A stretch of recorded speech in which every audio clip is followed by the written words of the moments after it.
video from Alex Does. My name is Alex. Thank you again for coming along.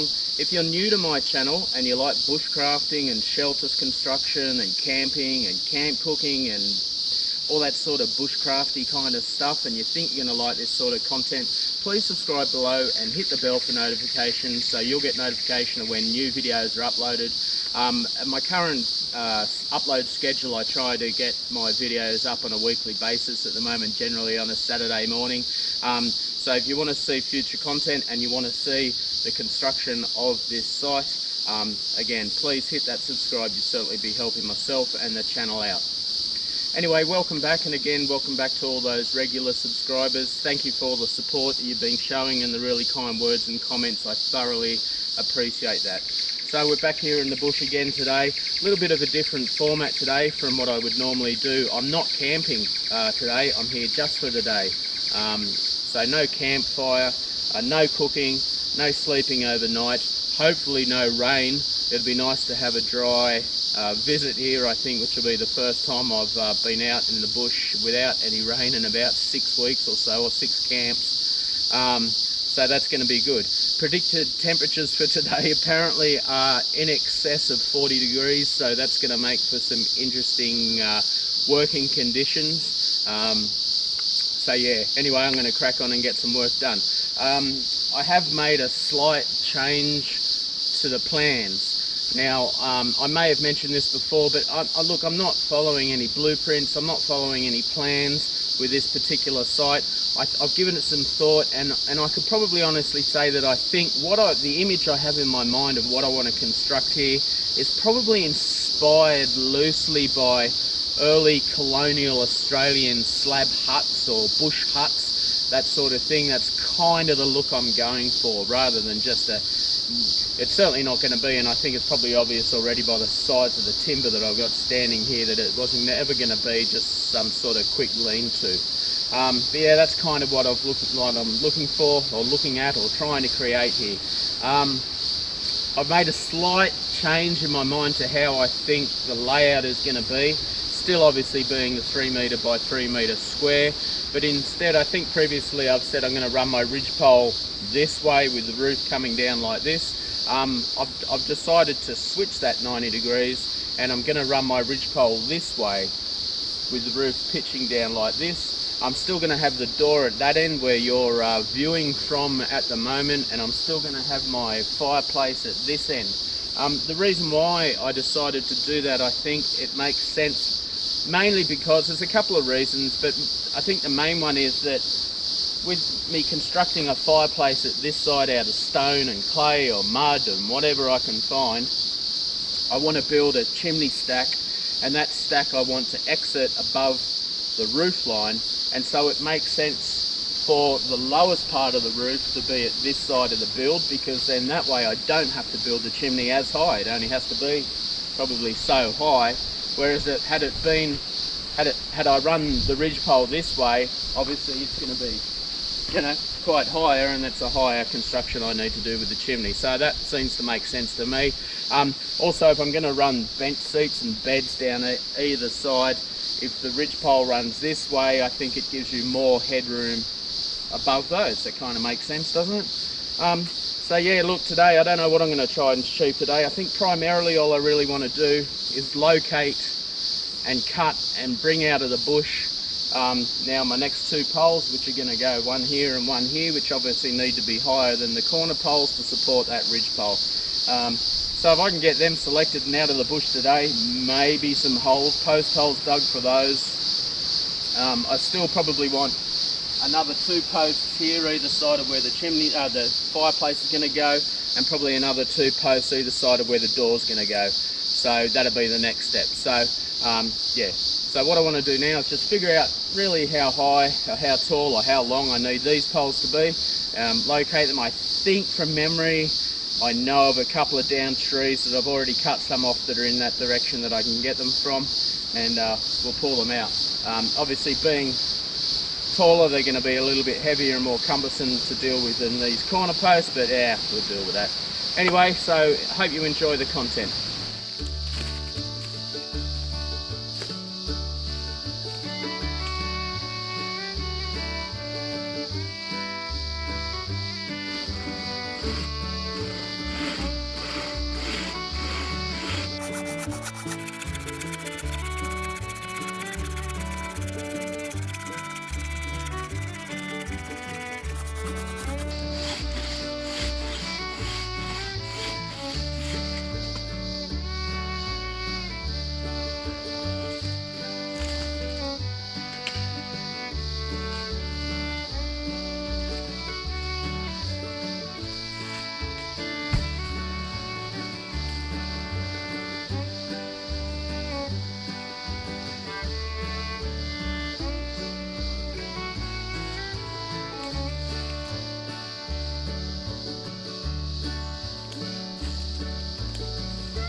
That'll do.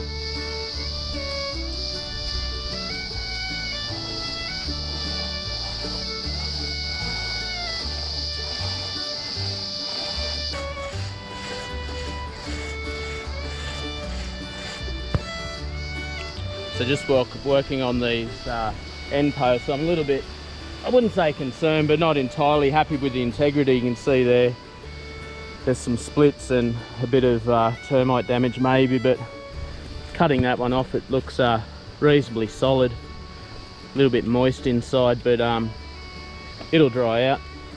So I think it's going to be fine. There's some splits along it, but I think it's mainly in the outer layer.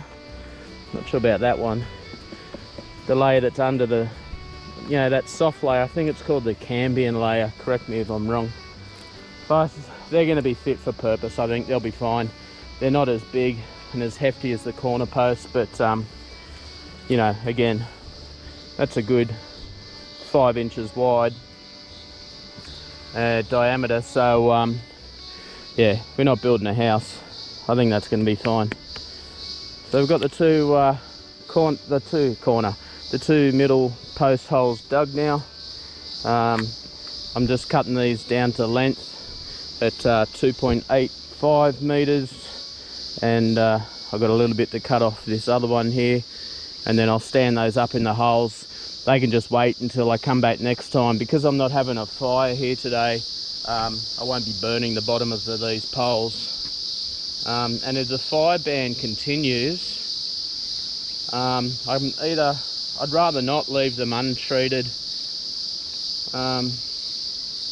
So what I might do is possibly, I think probably the most environmentally friendly thing I can do to protect or offer some protection against rot with these poles sitting in the ground is maybe some linseed oil. Just give them a quick coat, let them dry, and then stick them in the holes. So, all right, well, I'm going to get this other one cut to length. I'll sit them in the holes, and then I'm going to clear this fire ring away and start doing the 2 post holes that are going to go either side of the fireplace. And then I'll figure out whether I'm going to be able to select poles for that from the pile that I've already got. I don't think so, because a lot of this stuff here is thinner and good long lengths. So, and I know that the lengths that I'm going to have running between the poles this way, I want lengths of 4 meters long. So I don't want to be cutting that stuff up if I can help it for these uprights.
Alright, time has come for me to get out of here. I've already packed up all my gear.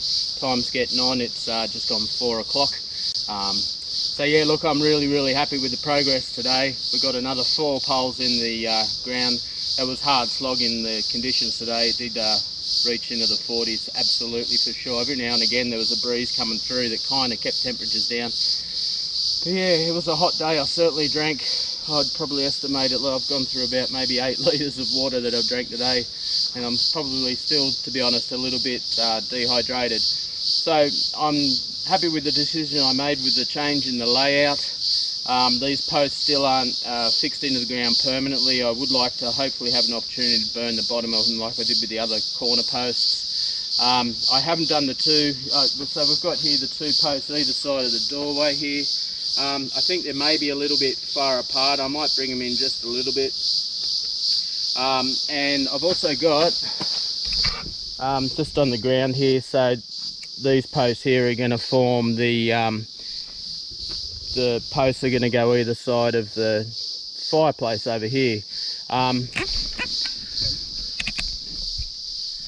In terms of